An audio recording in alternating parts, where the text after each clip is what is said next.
Hi, everyone. This is Raquel. Hi, and this is Jennifer. Welcome to Madness Cafe. This is a feminist podcast where we talk about women's issues, politics, and health and wellness. And where those issues intersect. Hey, everybody. Welcome back to Madness Cafe. On today's episode, it's just going to be me and Jennifer, but we are going to discuss the book Rage Becomes Her, The Power of Women's Anger. It's by, and I hope I'm saying this one's name right, Soraya Chemaly.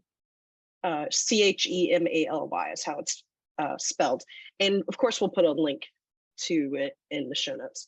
We talked a lot about rage on the podcast lately. And honestly, there's a lot to be angry about, especially women. Even regardless of what's going on in the world, there's things in women's personal lives to be angry about that we just don't ever talk about because we're conditioned not to. So we do, though. You and I do. You and I do. Yeah, you and I do. Yeah. But just in general, women don't talk about it a lot. So thus, this book, us talking about it, and we want to help normalize women talking about this. Don't you think? Yeah, and also I was thinking, this just occurred to me today, our second episode was an anger episode. Remember? That's right. Yeah, that's right. So we did open the door to the discussion, but I think it's cool that a year further along our path, we're going to delve into it deeper than we did the first time. I think it's really cool because it definitely, if you're talking feminist issue, but for me, and I was really thinking this out, how I wanted to say this, reading this book verbalized the things that I have felt in my life that have been like the bane of my existence as a woman, like the bane of my existence. I have felt, I guess, so furious about it, but I hadn't really been able to vocalize it. And she wrote the words that said what I have been thinking for a very long time. Right. I completely agree with you. Soraya Chemaly does an amazing job in this book of putting words to women's anger, defining it, going into detail about it, and then also doing the reasoning behind it, kind of backing it up with facts and research, and it basically speaking truth to power and saying, look, women have a reason to be angry. And this is why it's so difficult for women to express this anger. And this is why it's of utmost importance that women do express it, but then also to express it in a way that not only that society as it is can hear it, but also in a way that it's constructive for us. Although this is part of it, it's not just, as her mom did, throwing plates out a window. It's also expressing what's beneath that need to throw shit out a window. Yeah. And also it's not written to be a pity party. It's not written to be, it's not written to me, oh, poor me, I'm a woman, I had to put up with so much, which is true, by the way, but it gives voice to what has been unsaid, and it's empowering at the same time. Yes.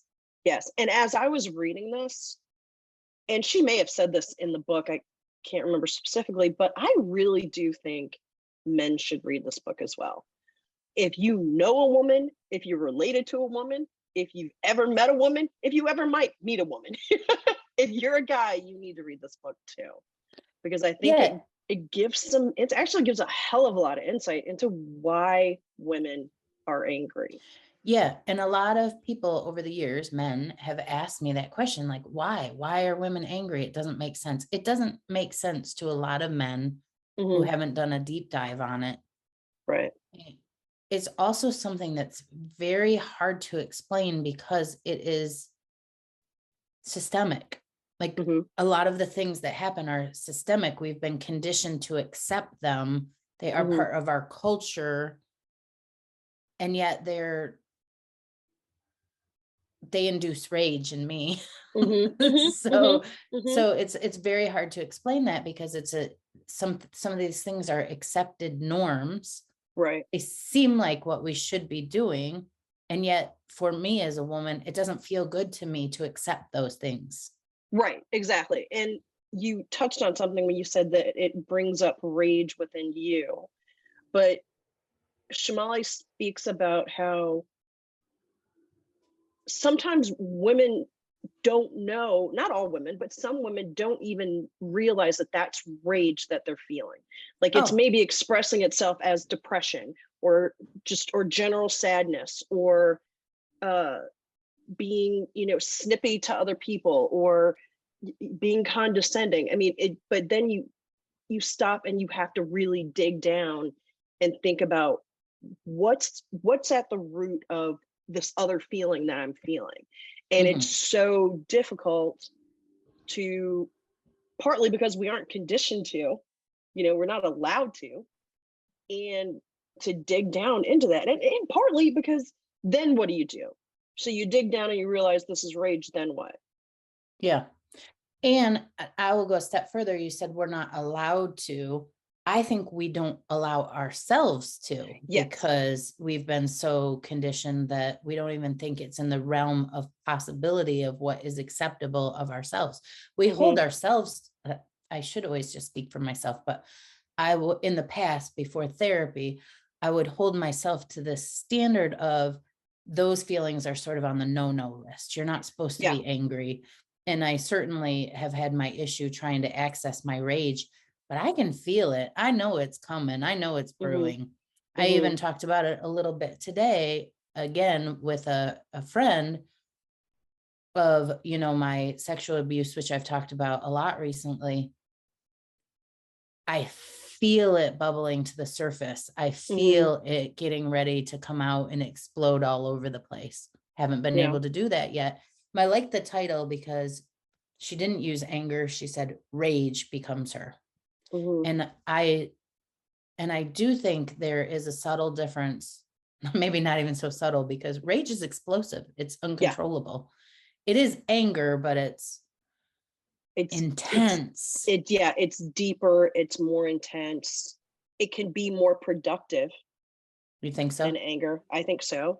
Because I think rage can be a motivator. I mean, it's one thing to be really angry about something that's going on in the world, but then it's rage. And then this is my personal opinion, but I think rage is that extra kick in the pants that it takes for people to actually get out and start doing something. See, I think my fear around that is, you say it can be productive. I see, when I look at accessing my own rage, I see it as being destructive. I think when I hit my anger motivates me to do things like protests, for example. But I think if I hit rage, I think I'd just be fucking keying cars and just randomly punching people in the face and tearing shit down, not even knowing what I'm doing, just destroying shit. Like a blind rage is what you're describing. Yeah. And it can be. I think it can be. If you don't do the work of figuring out what's at the root of it and how you can use that to either better your own situation or better somebody's situation in general, or to better the world that we live in, then yes, it can be a blind rage. But if you get to the root of it, you can source it and funnel it into something productive. I think the Women's March in January of 2017 was a direct reflection of the rage that women felt. The collective rage. Yes, exactly. Because there'd been a lot of anger by a lot of people, a lot of women, for decades leading up to that. But there's the election of Trump. And then that that stirred up so much in so many other women that I think it was the rage for them, and it was the, oh shit, what is happening? I have to go do something. And I tend to think of the rage in that situation as being the thing that got so many women to get out and get into the movement and not just Yeah. leave it to other people.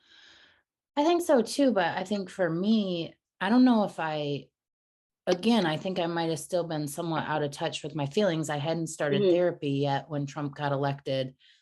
I think I don't know if I could have described that I was having anger or rage. I felt a lot of fear as a woman because Trump had said so blatantly that he can just grab whatever he wants. I could just have whatever I want. I can move in and I felt fear around. We would elect somebody as the leader of our country who would talk about half of the population like that. If so, that means that, we know that he didn't get the majority vote, but that meant in my head that the majority of the people thought that was fine. Right. So if all those people who thought that was fine are walking around us, we're not safe. Exactly. We're not safe. That's what I felt. Like anybody can just grab me. If they decide they want to touch me, they can just grab me. So I think for me, it was maybe at the base of all that really is rage, but at that time I could only fear motivating me. Yeah. I get that. An extreme disgust. I get that. I get that. Extreme no disgust. kidding. No kidding. Right. And one thing that I was thinking about when I was reading this, and this is a realization that I came to, I don't know, many, many years ago, that through therapy, I'm sure, that for me, fear shows up as anger. If I'm really afraid about something and I feel like I'm no longer in control, oh God, what's going to happen?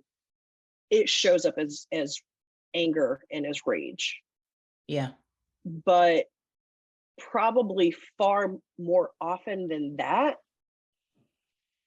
and she touches on this in the book, anger a lot of times shows up for me as tears. Oh, me too. I think that's common for a lot of women, is our anger shows up as tears because we don't know how to access it safely. We don't know how to express it safely. Or if we do know those two things, we aren't in a situation where we're allowed to do that it's not safe to do either things, even if we know how to do all of those things safely. And that's another example of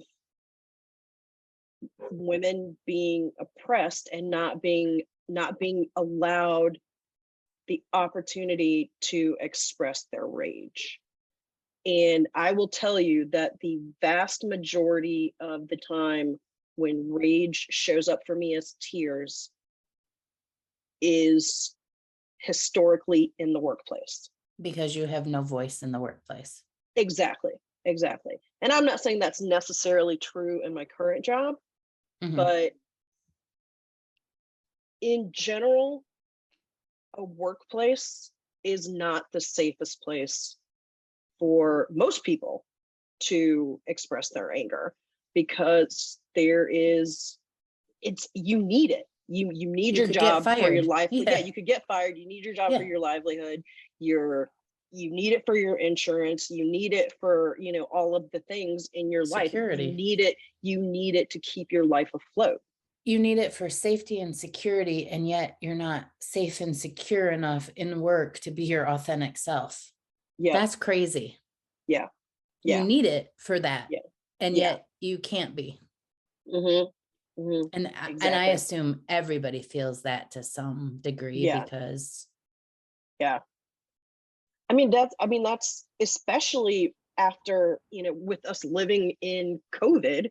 Yeah. And with so many people who lost their jobs at the beginning of COVID, and everybody, really starting to get the picture that workplaces are not always secure for people. People don't have this security of, oh, I'm going to be in this job for 25 years and I'm going to retire from this place and blah, blah, blah. That's not it doesn't exist anymore. Really. No. Yeah. Yeah. It's very, very, very, very, very, very rare. It's just one of those things where you just feel like, what do I do? How do I express it? And it's funny, there have been friends of mine, women, who have been able to express their anger in the workplace in a way that they get their point across, but they don't get fired. Awesome. And I don't know how they do it.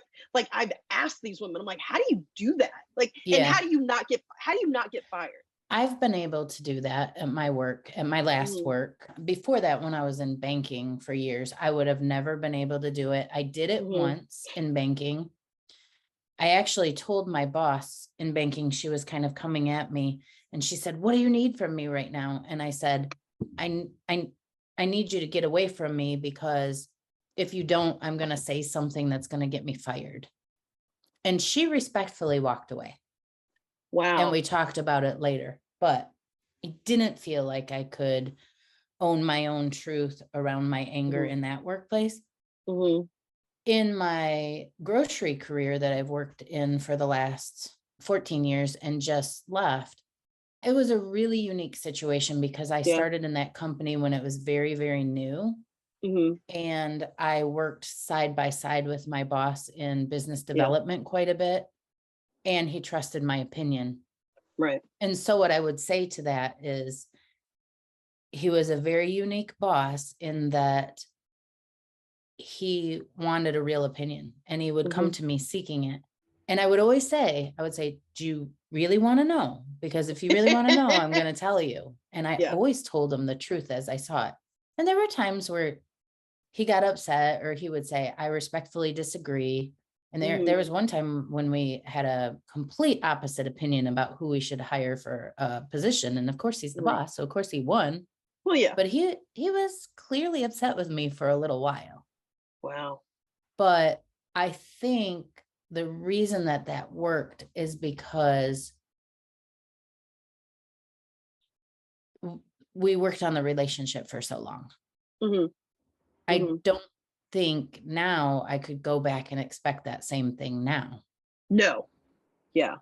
And I don't think I could go into another workplace and expect that same thing. Yeah, not at all. It was a long-term mutual respect that grew over time. Yeah.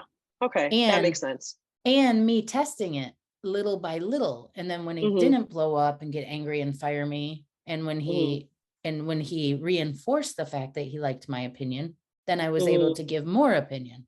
Right. Right. If he had blown up, I would have never given my opinion again.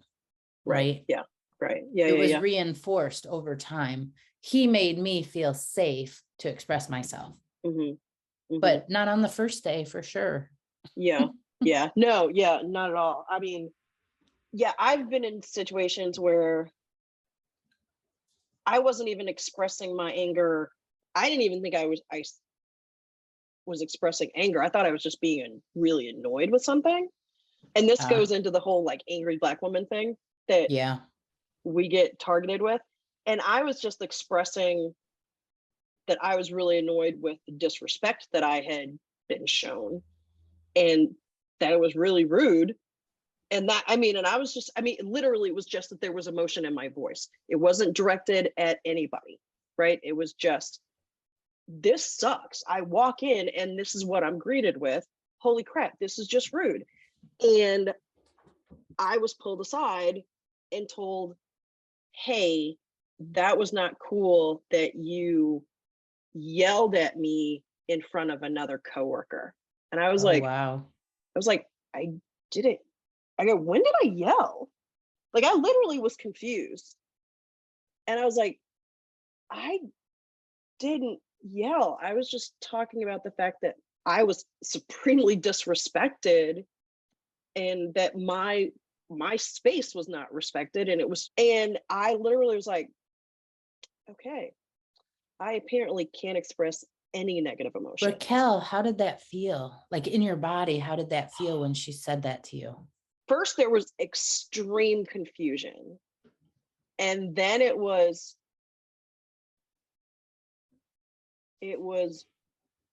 wow, okay, here it is.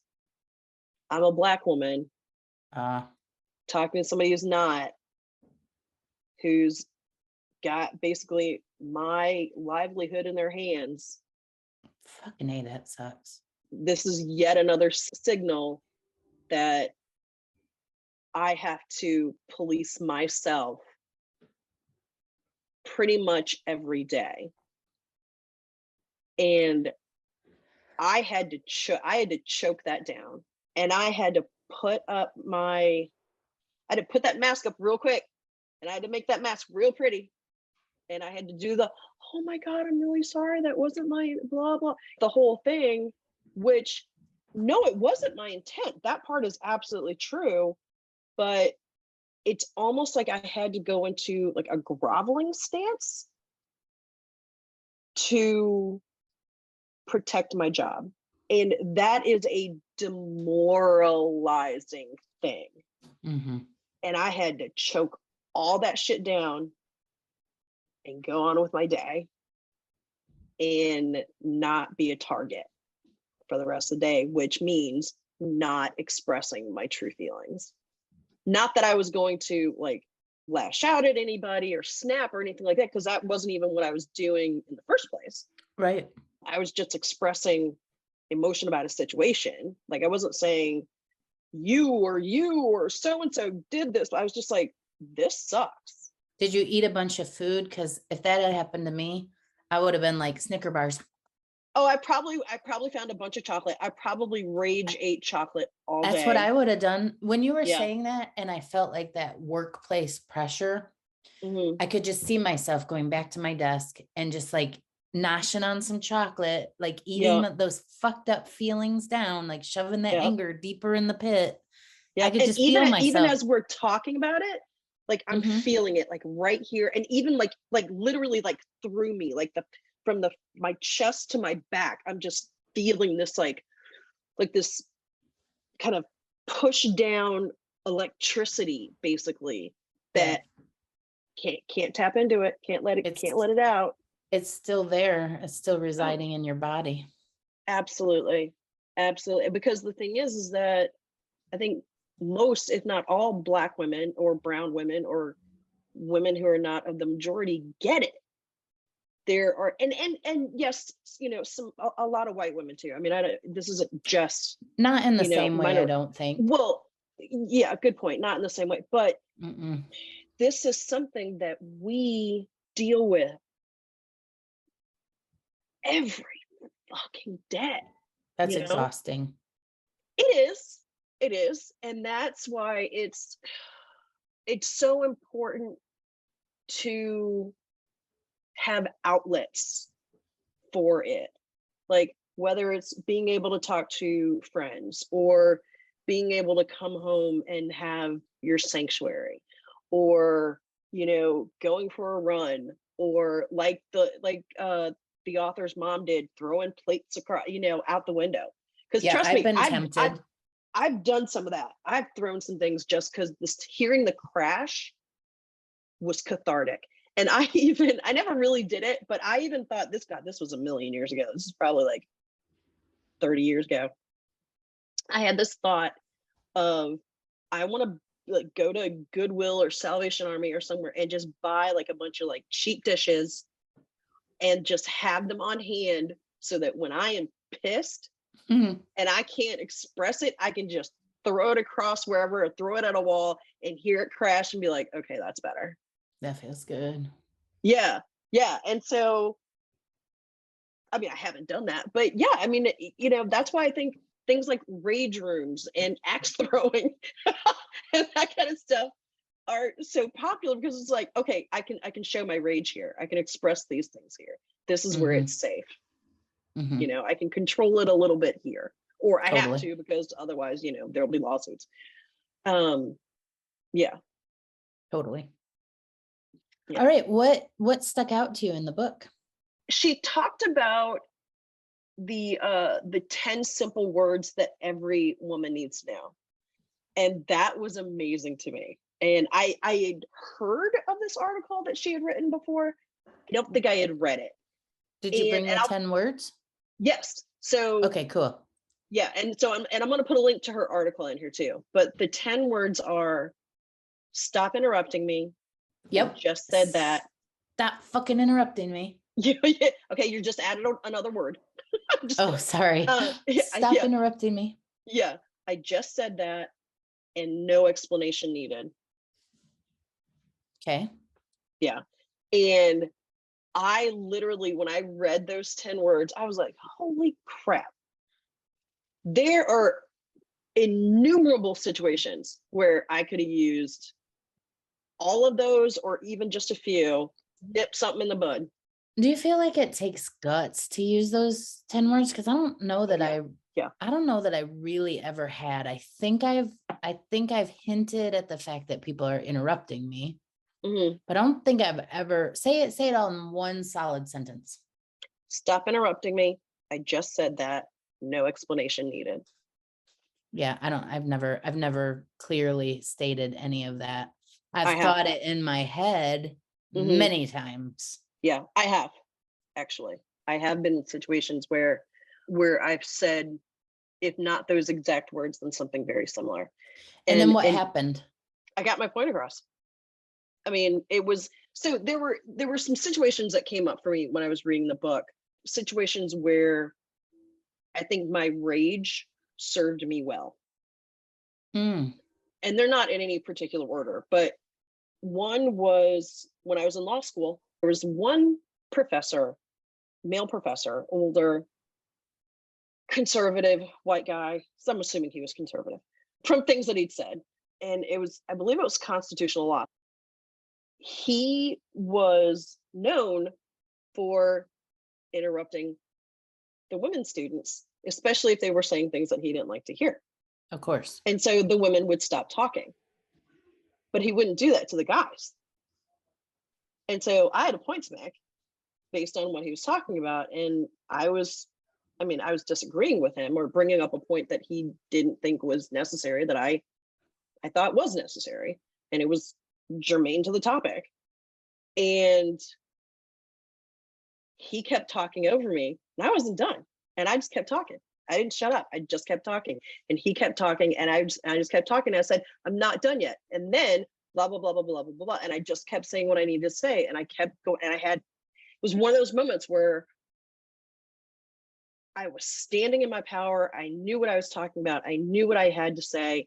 It needed to be said. And I wasn't going to back down, and I wasn't going to be bullied by this man because I wasn't being rude. I wasn't being disrespectful. I didn't raise my voice. I wasn't swearing at him. There was no reason for this man to try to shut me down. And he just kept going and I didn't stop. And eventually he stopped talking and I finished what I had to say. And then I said, thank you. That's all I had to say. Maybe I didn't say thank you, but I got my point across. There were people after class who were like, you made some really good points. I'm glad you didn't let him shut you up. And then there was another situation when I was working in a bookstore. This is after law school. And because yes, people, sometimes lawyers don't make any money. So I was working a part-time job in a bookstore. And there was an older woman who was condescending to me all the time. And I kept saying, please don't talk to me that way. Please don't use that tone with me. I'm not a child. Please don't talk to me like that. Do not condescend to me. I kept asking her. And one day she did it one more time. And I went up to her and I just said, I've asked you nicely many times. Please don't ever talk to me that way. If you do, I'm going not just to our boss, but I'm going to our boss's boss. I'm going to the owners. This is not right. You're condescending to me. Do not do it again. And it was one of those things where my voice got really low. That's when you know I'm really pissed.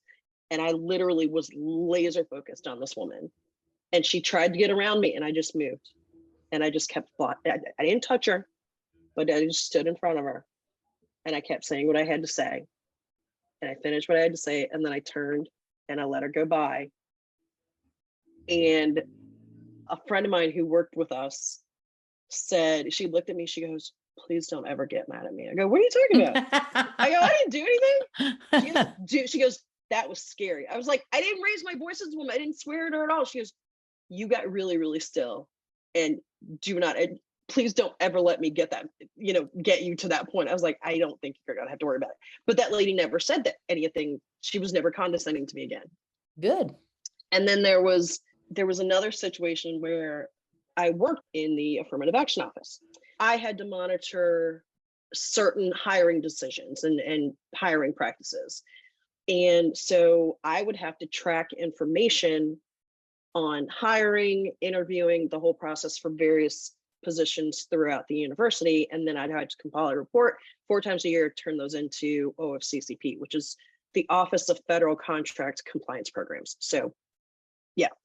So I had to have all this information. And if it looked like there was some kind of like tomfuckery going on, I had to address it. Or if people weren't giving me their information when I had asked for it, and I'd given them ample opportunities to get the information to me, then I had to go back and say, look, I need this information. And it was standing up to a lot of men who were older than me. More often than not, it was on the phone. Here I am, I was 21, 22. My voice was probably even, higher than it is now. And these men were thinking, oh, okay, if I yell, she's going to start crying and she's going to back down. I did not. Nice. In fact, I really once I knew my boss was like, we need the information, just get it. I was like, oh, okay. As long as I'm not rude to people and I'm not cussing people out, this is cool. I can do what I need to do to get my job, or to get my job done. There was one of my coworkers, his office was across the hall from mine. And he would look up when these conversations would start to happen. And I literally would just dig my heels in, use every tool in my arsenal to get the information, and I wasn't backing down. They were acting like mean, immature, spiteful babies, thinking that it was going to shut me up and make me cry. And then I was just going to get off the phone, and it didn't. And so I managed to gather a lot of the information that we needed for the reports that we had to turn in. So what happened to that Raquel that was confident and able to stand up to the people who had a little more power than you did, and the Raquel that went to the job where she wasn't even allowed to speak? What happened in the meantime that took you from that place of confidence to the place of not being able to show your rage or anger at all in a workplace? I think it's a couple of things. Partly confidence. My confidence took a huge hit. Why? Over the years. My professional life wasn't turning out like I thought it was going to. And so I internalized all of that into, oh, I'm not good enough. And because I'm a people pleaser at my core, if I'm thinking I'm not good enough, I need to do what I feel I need to do to prove that I'm good enough. And so I need to be the good girl, and I need to be the sunshiny standout. Right? So you were getting more compliant as you got older. Yes. I see. And not just that, I was working in positions, to be fair, positions that I was underemployed. Let's say that. You were overqualified for these positions. Yes. And so I felt like I had no other choice. Like I couldn't lose the job, right? Like I didn't have a safety net, right? I didn't have anything to lose, to lean on. I became more compliant. I became more fearful because I became hyper aware of, oh my God, I need this job. Oh my God, I'm literally like right on the edge of like, oh my God, it could be. You were operating out of your fear. Yes. Out of your place of fear rather than your place of love and safety. Yes. And to be fair, I also was not working in situations where it was safe for me to express any of what I was feeling. Yeah, I get it. I get that completely. Yeah. So interesting. Yeah. So it's like people talk about what are you angry about? Why isn't your life better than whatever? You are so this and that. Why haven't you achieved X, Y, and Z? Society has a lot to do with it. And I mean, I'm not I'm not refuting my own accountability in all of this, but there are situations that are sometimes not in your control, and that can lead to rage, which, Mhm. as Soraya Chemaly talks in the book, if you don't have a way to express that rage, it gets turned inward. And Mhm. so you literally end up destroying yourself, or not destroying, but That's what I think is so it's damaging. destructive. That's why I say anger, for me, maybe anger is the motivator, but rage is destructive, because rage either turns into like a internal, I'm not good enough. I Hmm. start picking at myself, bringing myself down, or I lash out with all this. I mean, you've seen people that have anger issues and they'll do anything to hurt the Yeah, person that they're angry with, yeah, right? yeah. To me, that's rage. That's when Okay. anger has gone off to the wild side, and you're doing things that will put you in jail, or will fuck up Yeah, your career, or will hurt yeah. your children, but you're so fucking enraged that you can't even see like the long-term consequences of what you're doing. Whereas Hmm. anger to me is more like, I feel angry, but I can also balance out the consequences of my actions. And although I would Hmm. like to take these set of keys and key up this car of this person, I'm not going to do that because I don't have the money to fix it when I get caught. Right. Right. I don't know. Maybe I'm off base there, but, and also I'm a people pleaser too, Raquel. So like, even in the worst situations of my life that were highly painful and I was angry with another human being, I still didn't want to hurt him. Yeah, and my thing is, I don't want to hurt people either. My But rage is doesn't almost rage, always at a situation. but It is doesn't rare that I rage, have rage toward another person, like specifically. okay, but It does happen, but it's rare. that's where I'm struggling. Okay. This person in my life, when I was a Hmm. child, sexually assaulted me. They changed the course of my relationship with men Hmm. unconsciously. I'm working that out with my therapist now, Yeah. but for years, Right. they kind of fucked up my trajectory, Yeah. right? They Yeah. did this to me. Yeah. Shouldn't I be feeling rage at that person? Fuck yeah. But I'm not. Because I think, like you said, you're still working through it. And Yes. I think you're still, as you said yourself, you're still thinking of rage as destructive. Rage doesn't always Ah, have to be destructive, how in can I my take opinion. how can I take that rage at this person who did this to me and how can I feel the rage and have it be motivating or constructive, like you said? How can I do that? Well, I think, yes, specifically working with your therapist for sure. We're working on it, but I don't know Right. what else Yeah. to do. But I think, okay, here, this literally just popped in my head. You are already using your rage as motivation because you're going to therapy. So your rage is already acting as a motivator for you. That's interesting. That's a good point. And we're So talking about it. We're yeah, talking about it publicly, where I haven't talked about it for fucking years. I've just held it yeah, internally. We're talking about it. We're refusing, or I am refusing to feel shame about it because I didn't do anything. I didn't do anything right, fucking wrong. right, Right. exactly. I, Yeah, I was just there. yeah, yeah.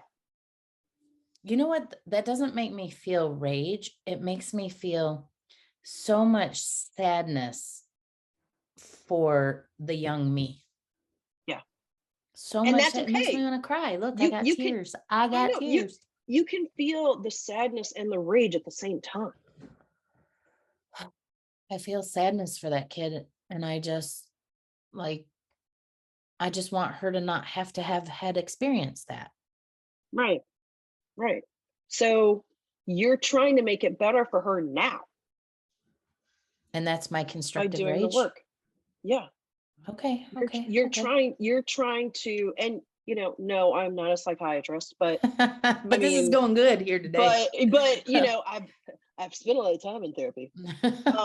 You are using your rage in a constructive way. your rage doesn't necessarily have to come out as this explosive, destructive, burn it all down kind of thing. Part of me wants it to. But here's the thing, you can learn, and we all can learn to utilize our rage in that explosive way safely when we need to. Yes. Like the woman, what's her name? Was it Tarana Burke that started the Me Too movement? The hashtag Me Too? Yes. She had that rage and probably acted on it some bit, and then worked with people long before hashtag Me Too became a thing. Yeah. Helping young women who had also been sexually assaulted, like deal with it and come out of the shadow of shame. That was constructive rage. She did. Right. That woman is a badass. Yes, she is. She talked about how what turned it for her was working with young girls. And this one young girl just saying, well, basically thinking, well, what could I have done? It is what it is. You can't. Almost, and that's when she was like, oh shit, I can't let her feel that way. That's how I felt. I have to do something. And so in that situation, that's where you're using your rage in a constructive way. And I'm not saying the only way to use it in a constructive way is to be palatable. You know what happened to me during the Me Too movement? What happened? It was, okay, so Tarana Burke had it first. That was her hashtag. She was working with a group of young people. And then when all of this stuff came out. Yeah, when Alyssa Milano rehashtagged it, and then it blew up. And all of this stuff came out. I made a post about it on Facebook, and I said hashtag Me Too and said something. And then one of our friends from high school, David Bainbridge, he responded and he said, I'm so sorry that happened to you and that you had to live through that. And this is where I was so disconnected, Raquel, that I had to email him back and say, oh, no, it didn't happen to me. I was just sympathizing with people. I was so out of touch. I was like, not me. I was not a victim of sexual assault. Not me. Right. Yeah. I was just sympathizing. Yeah. It took therapy for me to realize that those things were sexual assault, those things that happened to me. It took because I had to make sure that David knew it was not me. It wasn't me. Yeah. Nah, I didn't get sexually assaulted. It wasn't me. I didn't do no. Those were other people, right? Yeah. Right. This is what the patriarchy has done to us. Not me. Not you. No. But now I'm like, this is that came out in like 2020, maybe. It's like how many years later? And I'm like, oh yeah, fucking hashtag Me Too.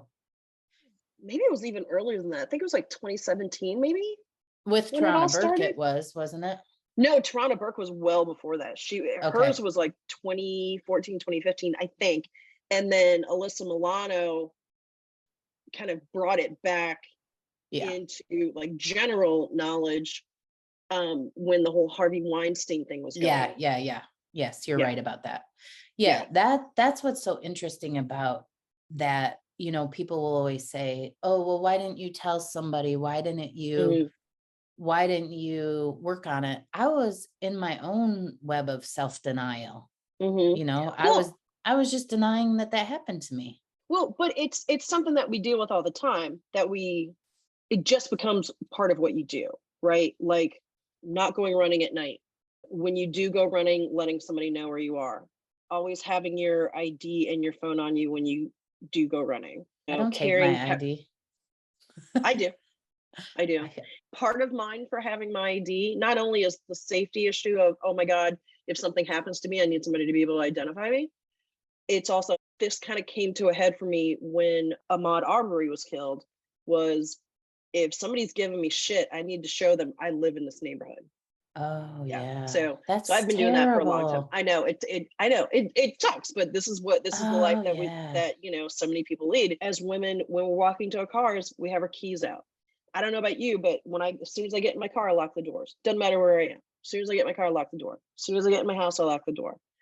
And then as one of the examples that Chemaly brings up in the book is, instead of just like walking home from, say, like dinner with your friends, you pay for an Uber. Oh yeah, hell yeah, so I that you would. can get up. Yeah. Or, Yeah. you walk a different way home because this other area, which is, this other route, which is safe, which is shorter, is not necessarily going to be safer for you. Oh, I've gone on dates, like a first date, and I'm driving home and I'm watching out my window the whole time, making sure that somebody's not following me home. And and if I think they are, I'll drive like 5 blocks out of the way just to make sure somebody's not following me home. Yep, same. Or when you go on a date, you tell somebody where you're going. Oh yeah. So You that share, they know. You share your the location. location. Yeah, Yep. for sure. And then what's another one? Not having your date pick you up at your house. Oh, I have on a first been date. notorious for that, because that's a romantic thing that I really miss. I would love the knock on the door, the pick you up, maybe even if they brought flowers, that would be cool. Yeah. But right, like it would be nice to have a romantic date, but hell no, I'm meeting you there. I need my own car, my own way home. Yep. My own money. Yep. And that brings up something that I remember my mom always telling me: make sure you have enough money to get yourself home. My mom So like always said the same thing even too. in the days where, our date would still pick us up, if I needed to leave, I needed to leave right then. I didn't have to be like, okay, you need to take me home. No. I got money for a taxi. I'm going home. Because this is before the days of Uber. So if you think of all of these things that we have to go through every single day as a microaggression that just eats and eats and eats and eats and eats away, and we're not even conscious that we're doing it anymore. Like I'm not conscious of that. I haven't thought about that in a long time. These are just things that I do. Yeah. Then one of these friends will say, why are you angry? Maybe I'm angry because I'd really like to go for a run early in the morning and I can't. I bought a dog. I bought a dog so I could go running early in the morning. Yep. So that my dog would bark very loudly if something happened. Exactly. And I still worry about it. I still do. I see one of those nondescript white vans driving around. Yes. And I'm like, I'm like, what is that? They could pull me into that. They grab my dog just as fast and we're in. I watch for all that kind of stuff when I'm out. I don't even realize I'm doing it. Because it's so ingrained in us now. When people ask, why are women angry? Okay, let's start with the day-to-day stuff and then sit down. It's a long list. I mean, there's a lot. Chemaly brings up the point of, especially like with this kind of stuff that we all know, like my mom telling me, make sure you have money to get yourself home. You buying a dog so you can go running. A lot of these things we learn at home, right? Because our parents are trying to keep us safe. But that's also part of the indoctrination process. I mean, they're trying to do that, but I mean, because they're literally they just want us to be safe. But it's also part of the indoctrination. It's the, society at large. Instead of us saying, you know what, the society should be good and it should be better. We should be able to do these things and not have to worry about it. And that these same conversations aren't necessarily being had with little boys. They're not. Because I'm pretty sure my brother, I mean, aside from being concerned for my safety or, my mom's safety and his wife and like all the other women in his life, he only knows about those things in the context of keeping women safe. But doesn't he also know it in the context of race? Because Oh yeah, absolutely. Because I think that some of the things that I'm most terrified about are in relationship to my children. And I think if I had a young Black male child, I would be terrified. Oh yeah. Every day I would be terrified. Oh yeah. And it's another reason why I don't understand how people can have kids. Because I literally would be a disaster. Right. I would be so afraid all the time. In terms of the school shootings, I think about it practically every day. I try to push it out of my mind. I try not to think about it, because what I really believe, when we did that series on gun violence and Kristen Song said that the school shootings, if you think it'll never happen in your town, it's wrong. Mhm. I have always thought it's just a matter of time. It's not that it won't happen in your school, because it's like the probability eventually, Yeah.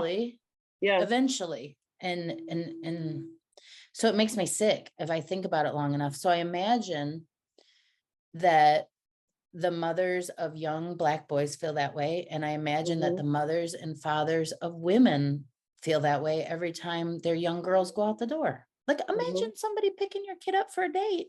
We Yeah. know that our kids are unsafe when we send them out. I mean, honestly, Raquel, anytime someone gets in a car, anytime you ride on an airplane, anytime you walk across the street, these are Yeah. all risks. But we've added so much risk just based on our gender and our skin color. Absolutely. Or in our sexual identity, because look at the issues that our LGBTQ plus community has to. Yeah, and God, Black trans women Oh my God. are, God damn, I mean, they are How do they even taxed. make it? How do they Right. even? Like, how are they not walking around just like, tearing shit down? Like, I don't know how they aren't just like burning down the world. I mean, there must be an inordinate amount of rage Has to that be. they are living with.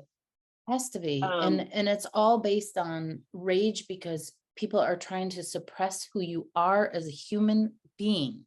and basically they're saying that you are not worth living your life. You are not worthy enough to live your life and your truth, which is ridiculous. I will never understand that as long as I Yeah. live. I will never understand that. See, no wonder we have so much rage. Right, exactly. Yeah, Right. there's plenty. There's plenty for us to be angry.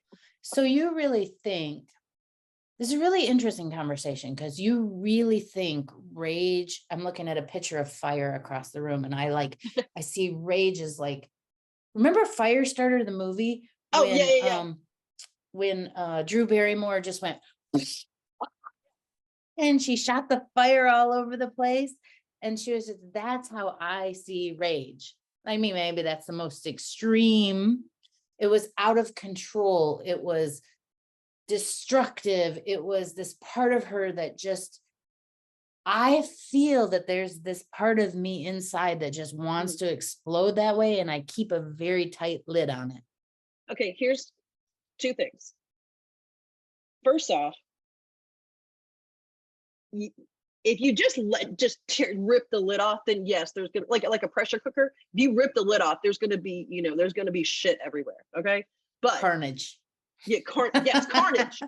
But if you ease it off, like you're doing with therapy, then there's hope that you are not going to just burn down the world. So I don't think you need to worry. I mean, yes, I understand this is a concern and you are going to worry. I know that. I know you. But I like I your don't think idea. But I really like your idea of, right now, I am feeling rage. I'm just not realizing it. And that is moving into constructive nature. Because when you're talking about Black trans women, I feel like fucking it's not right. Yeah. I guess that's rage. That is rage. But I don't want to burn down the world. I want to make people understand and change. You want to use your rage in a constructive way. And I want people to wake the fuck up. Yeah, well, exactly.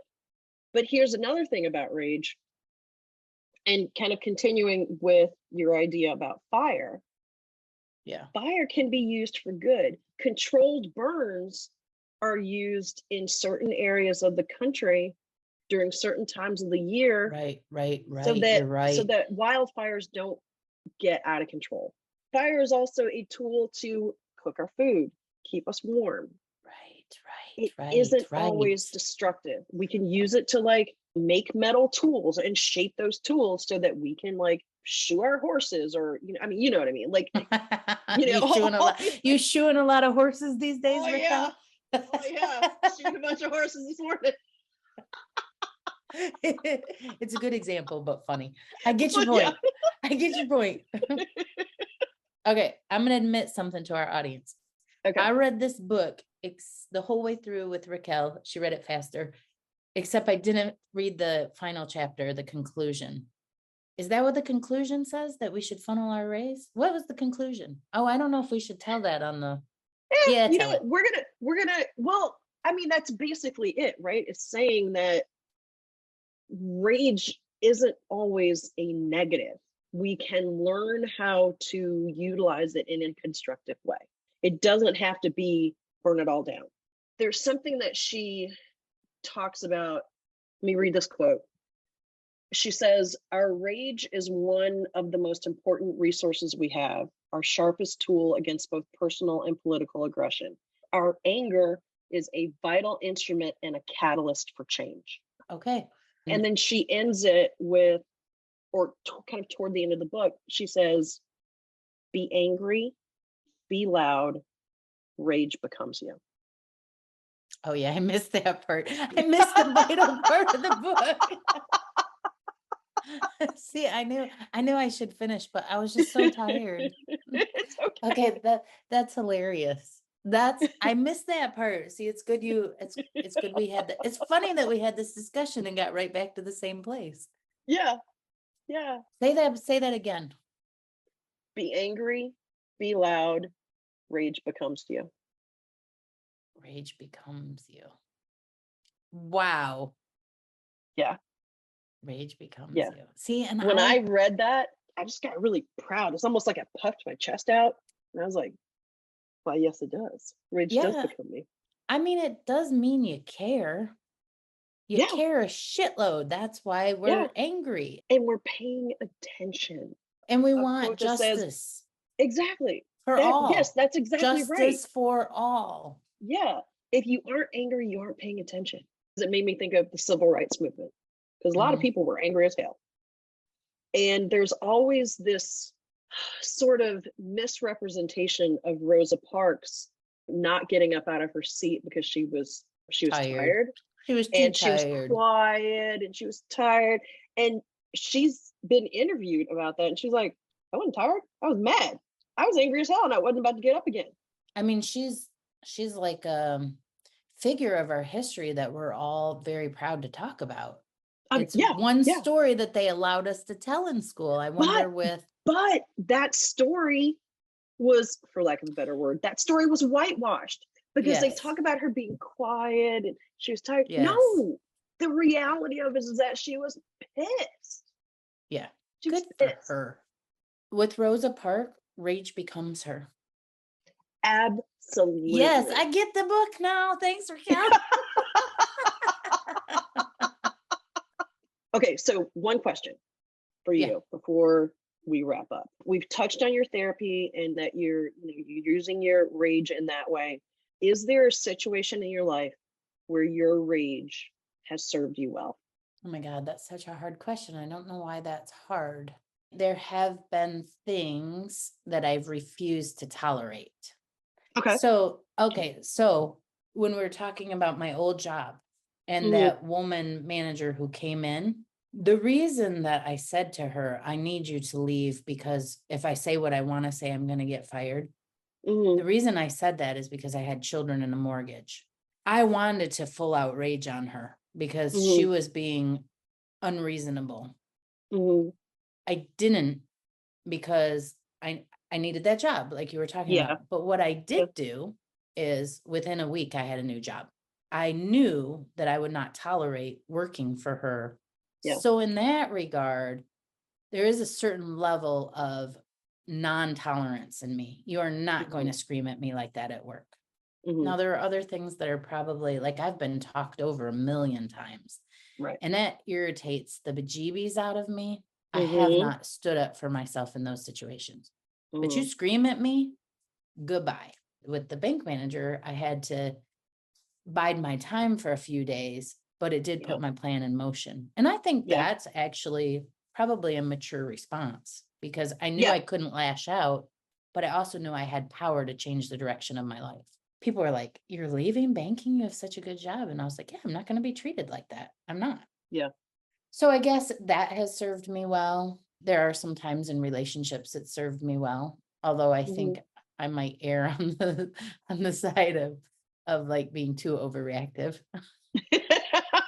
You're human, so it's Yes. okay. Yes, I'm human. But yeah, that's a tough question for me, Raquel, because I don't think I express my anger like I should. Rage becomes you, Jennifer. Ah, rage becomes you too. Thank you. We can do it. We can do Yeah. rage. Oh, I love you too. Thanks for helping me I love work you this too, out sweetie. today. And next time I read the whole book. Okay. Thanks everyone for listening today. We will be back with more Madness Cafe next week. You can find us on Instagram at Madness Cafe Podcast or email us at madnesscafepodcast@gmail.com. Bye.